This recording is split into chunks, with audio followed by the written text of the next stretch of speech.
আমাদের পরিবারের tech news ছাড়া সন্ধ্যেটা ঠিক জমে না, তাই জন্য আমি প্রিয়তোষ আবারও বেশ কিছু গুরুত্বপূর্ণ টেক আপডেট নিয়ে হাজির হয়ে গেছি। প্রথমেই অ্যান্ড্রয়েডের জন্য একটা খারাপ খবর দিয়ে দিই। চায়নাতে মাইক্রোসফট এবং মাইক্রোসফটের যে এমপ্লয়িরা রয়েছে তারা সকলে মিলে অ্যান্ড্রয়েডকে ব্যান করেছে। বলা হচ্ছে অ্যান্ড্রয়েডের ফোনে বেশি নাকি সিকিউরিটি ইস্যু তৈরি হয়, বিভিন্ন ডেটা নাকি বাইরে চলে আসে, মাইক্রোসফটের গোপন বিভিন্ন ডেটা রয়েছে। তাই জন্য মাইক্রোসফট অফিসিয়াল স্টেটমেন্টে জানিয়েছে মাইক্রোসফটের চায়না বেসে যত এমপ্লয়ি রয়েছে তাদেরকে অ্যাপেলে শিফট করতে হবে সেপ্টেম্বরের প্রথম থেকেই। আর তার থেকেও বড় কথা, আইফোন 15 মাইক্রোসফট কিন্তু বিনামূল্যে তাদের এমপ্লয়িদের প্রোভাইড করছে। অর্থাৎ চায়নাতে অন্তত অ্যাপেলের যে চাহিদা সেটা আবার বাড়ছে, আবার অ্যাপেল একটু তার পুরনো জায়গা ফিরে টিরে পাবে বলা হচ্ছে। তো দেখা যাক। আমাদের জায়গাটা ঠিকঠাক রাখার জন্য সাবস্ক্রাইব করে ঘন্টিটা বাজিয়ে রাখবেন, কারণ এই ধরনের টেক ইনফরমেশন আর কেউ দিতে পারবে না, আপনি মিলিয়ে নেবেন। আর লাইক না করা হয়ে থাকলে 1500 লাইক, সম্পূর্ণ দায়িত্ব ভাই আপনার। দাদা মনে করলে অবশ্যই লাইক বাটনটা প্রেস করে দেবেন। তাহলে চলুন পরবর্তী আপডেটগুলো দেখি।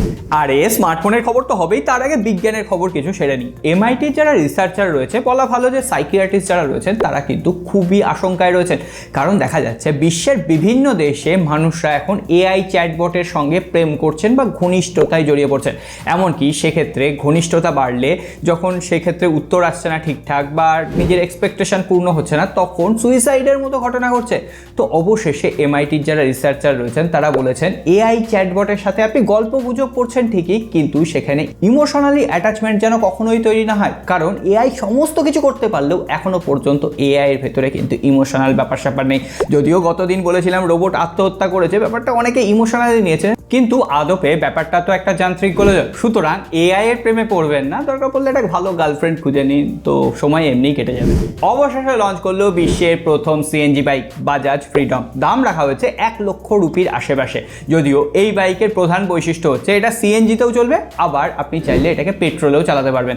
আমার মনে হয়েছে খুবই ভালো একটা কনসেপ্ট, কারণ আস্তে আস্তে পেট্রোল বা ডিজেল এগুলো তো কমে আসছে। আর যে পেট্রোল ট্যাঙ্কিটা রয়েছে সেটা রয়েছে মাত্র 2 লিটার। তো সেক্ষেত্রে রাস্তায় যেতে যেতে হঠাৎ করে দেখা গেল গ্যাসের সিলিন্ডারও আপনি রিফিল করতে পারলেন না, আবার পেট্রোলও শেষ হয়ে গেল। এই ধরনের বিপদ হতে পারে অন্তত আমাদের দেশগুলোতে। তবে বাইকটা ভালো লাগছে। আর এই ধরনের বাইকের ইনফরমেশনও কি আপনারা পেতে চান? তাহলে অবশ্যই কমেন্ট বক্সে লিখে জানান, তাহলে পরবর্তী টেক নিউজ থেকে আমি এই ধরনের ইনফরমেশন দেওয়ার চেষ্টা করব। আর এই মুহূর্তে যদি কোনো বাইক ব্যবহার করে থাকেন সেটার কোম্পানির নাম অবশ্যই জানাবেন। অনেক সমালোচনার পর অবশেষে লঞ্চ হলো CMA Phone 1। যারা জানেন না তাদের জন্য বলে দিই, এটা কিন্তু নাথিং এর একটা সাব ব্র্যান্ড। দাম যথেষ্ট ভালো রাখা হয়েছে, 15,000 রুপি। যদিও এটা অফার পিরিয়ডে, অফার ছাড়া ফোনটাকে 18,000 রুপি দিয়ে কিনতে হবে। স্পেসিফিকেশন ডিটেলস আপনাদের সামনে। আর এখানে যে মিডিয়াটেকের Dimensity 7300 চিপসেটটা রয়েছে, সেই চিপসেটটা নাকি কম পাওয়ারফুল। অ্যাকচুয়ালি সেটা মিডিয়াটেকের Dimensity 7200 চিপসেটের থেকে কম পাওয়ারফুল, কিন্তু এই বাজেটে অনেক পাওয়ারফুল একটা চিপসেট। সো অবভিয়াসলি এই স্মার্টফোনটাকে আপনারা নিতে পারেন। আর এর পেছনে যে ইউনিক লুক, পেছনে বিভিন্ন ধরনের ব্যাক প্যানেলে কালার রয়েছে, যে ব্যাক প্যানেলটা রয়েছে সেই ব্যাক প্যানেলটা আপনি চেঞ্জ করতে পারবেন। তবে হ্যাঁ, একটা ব্যাক প্যানেলের দাম 1,500 রুপি, তো অবভিয়াসলি একটু এক্সপেন্সিভ। কিন্তু হ্যাঁ, ফোনটা আপনি কভার ছাড়া ব্যবহার করতে পারবেন, ভেঙে গেলে আবার একটা ব্যাক কভার লাগিয়ে নিলেই হয়ে গেল। তবে হ্যাঁ, CMA ফোন না কিনে আগামী 10 তারিখের জন্য ওয়েট করতে পারেন। মোটোরোলা G85 ফোনটাও লঞ্চ করতে চলেছে, আর সেটাও খুবই কম্পিটিটিভ প্রাইস পয়েন্টে লঞ্চ করবে। আর curve AMOLED display 120 hertz refresh rate, একবার স্পেসিফিকেশনটা মিলিয়ে নেবেন। কিন্তু আজকে মোটোরোলার কথাটা এই জন্য উঠলো, মোটোরোলা Edge 50 ফোনটা এবার লঞ্চ করতে চলেছে। আমরা গত বছর Edge 40 ফোনটা দেখেছিলাম, আর আপনারা রিভিউতে দারুণ ভালোবাসা দিয়েছিলেন।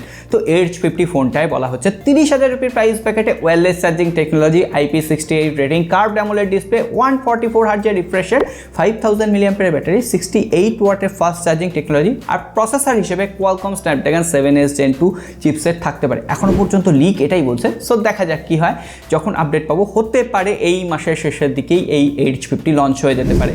আর অনেকদিন ধরেই OnePlus এর Nord 4 ফোনটার কথা বলছিলাম। অবশেষে Nord 4 16 জুলাই ইন্ডিয়ান মার্কেটে লঞ্চ করতে চলেছে। আর ভিভোর তরফ থেকে ভিভো T3 Pro এবং IQ Z9 Pro, যদিও দুটো একই স্মার্টফোন হবে, রিব্র্যান্ডেড হবে, এই দুটো স্মার্টফোনও এই মাসের মধ্যেই লঞ্চ হতে পারে এখনো পর্যন্ত যেটুকু খবর রয়েছে। অলরেডি IQ Z7 Pro যথেষ্ট ভালো পপুলার সিরিজ ছিল, এখনো পর্যন্ত স্পেসিফিকেশন সামনে আসেনি। এলে সবার আগে টেক নিউজে আপডেট দেবো। আর IQর কথা যখন উঠলোই তখন বলে দিই, IQ 13 ফোনটার ফার্স্ট লুক সামনে চলে এসছে। IQ 12 এর মতোই দেখতে লাগছে, কিন্তু স্পেসিফিকেশনে অনেক উন্নতি করেছে। প্রথমত Qualcomm Snapdragon 8 জেনারেশন 4 চিপসেট থাকবে, এর সঙ্গে সঙ্গে 6.78 ইঞ্চির একটা 2K অ্যামোলেড ডিসপ্লে থাকছে, 50 মেগাপিক্সেলের প্রাইমারি ক্যামেরা, এছাড়াও 50 মেগাপিক্সেলের 3x পেরিস্কোপিক জুমলেস, 6000 মিলিঅ্যাম্পিয়ার ব্যাটারি, 100 ওয়াটের fast charger, wireless charging technology, একটা ফ্ল্যাগশিপ কিলার ডিভাইস হবে। যদিও এখন লঞ্চ করছে না, প্রথমে মনে হচ্ছে চাইনিজ মার্কেটে লঞ্চ হবে। তবে সব শেষে আজকে এক্সক্লুসিভ খবর, স্যামসাং গ্যালাক্সি A56 স্মার্টফোনটাকে নিয়ে কথাবার্তা শুরু হয়ে গেছে, আর বলা হচ্ছে এই বছরের মধ্যেই স্মার্টফোনটা লঞ্চ করবে, হতে পারে অক্টোবর বা নভেম্বর মাস নাগাদ। ওই স্যামসাংয়ের S24 ফ্যান এডিশন যখন লঞ্চ করবে তখন আশেপাশে লঞ্চ করতে পারে, আর সেখানে এক্সিনসের 1580 চিপসেট থাকবে।